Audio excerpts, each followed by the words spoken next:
3 യോഹന്നാൻ. അഭിവാദനം.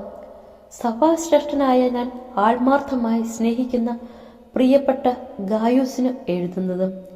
വാത്സല്യഭാജനമേ, നിന്റെ ആത്മാവ് ക്ഷേമസ്ഥിതിയിലായിരിക്കുന്നത് പോലെ തന്നെ എല്ലാ കാര്യങ്ങളിലും നിനക്ക് ഐശ്വര്യമുണ്ടാകട്ടെ എന്നും നീ ആരോഗ്യവാനായിരിക്കട്ടെ എന്നും ഞാൻ പ്രാർത്ഥിക്കുന്നു.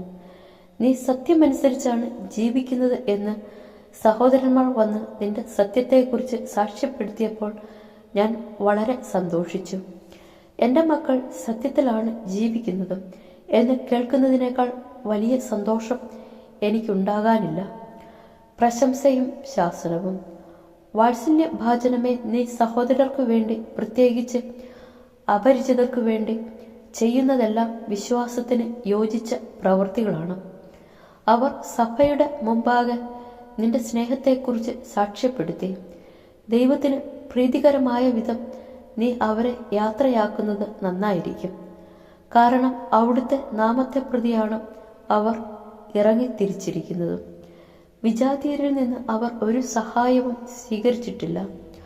ആകയാൽ നാം സത്യത്തിൽ സഹപ്രവർത്തകരായിരിക്കേണ്ടതിന് ഇപ്രകാരമുള്ളവരെ സ്വീകരിച്ച് സംരക്ഷിക്കേണ്ടിയിരിക്കുന്നു. ഞാൻ ചില കാര്യങ്ങൾ സഭയ്ക്ക് എഴുതിയിരിക്കുന്നു. എന്നാൽ പ്രഥമസ്ഥാനം മോഹിക്കുന്ന തിയോത്രഫോസ് ഞങ്ങളുടെ അധികാരത്തെ അംഗീകരിക്കുന്നില്ല. അതിനാൽ ഞാൻ വന്നാൽ അവൻ്റെ ചെയ്തികളെപ്പറ്റി അവനെ അനുസ്മരിപ്പിക്കും. അവൻ ഞങ്ങൾക്കെതിരെ ദുഷിച്ച് സംസാരിക്കുന്നു. അതുകൊണ്ട് തൃപ്തനാകാതെ സഹോദരരെ അവൻ നിരസിക്കുന്നു. തന്നെയുമല്ല, അവരെ സ്വീകരിക്കാൻ തയ്യാറാകുന്നതുവരെ അവൻ തടയുകയും സഭയിൽ നിന്ന് പുറത്താക്കുകയും ചെയ്യുന്നു.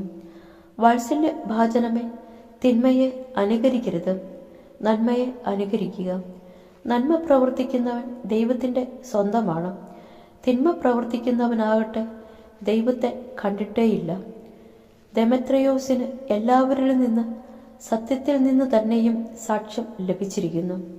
ഞങ്ങളും അവന് സാക്ഷ്യം നൽകുന്നു. ഞങ്ങളുടെ സാക്ഷ്യം സത്യമാണെന്ന് നിനക്കറിയാം. എനിക്ക് വളരെയധികം കാര്യങ്ങൾ എഴുതാനുണ്ട്. എന്നാൽ അതെല്ലാം തൂലികയും മഷിയും കൊണ്ട് നിനക്കെഴുതാൻ ഞാൻ ആഗ്രഹിക്കുന്നുമില്ല. താമസിയാതെ നിന്നെ കാണാമെന്ന് ഞാൻ പ്രതീക്ഷിക്കുന്നു. അപ്പോൾ മുഖാഭിമുഖം നമുക്ക് സംസാരിക്കാം. നിനക്ക് സമാധാനം. സ്നേഹിതന്മാർ നിന്നെ അഭിവാദനം ചെയ്യുന്നു. എല്ലാ സ്നേഹിതരെയും പ്രത്യേകം അഭിവാദനം അറിയിക്കുക.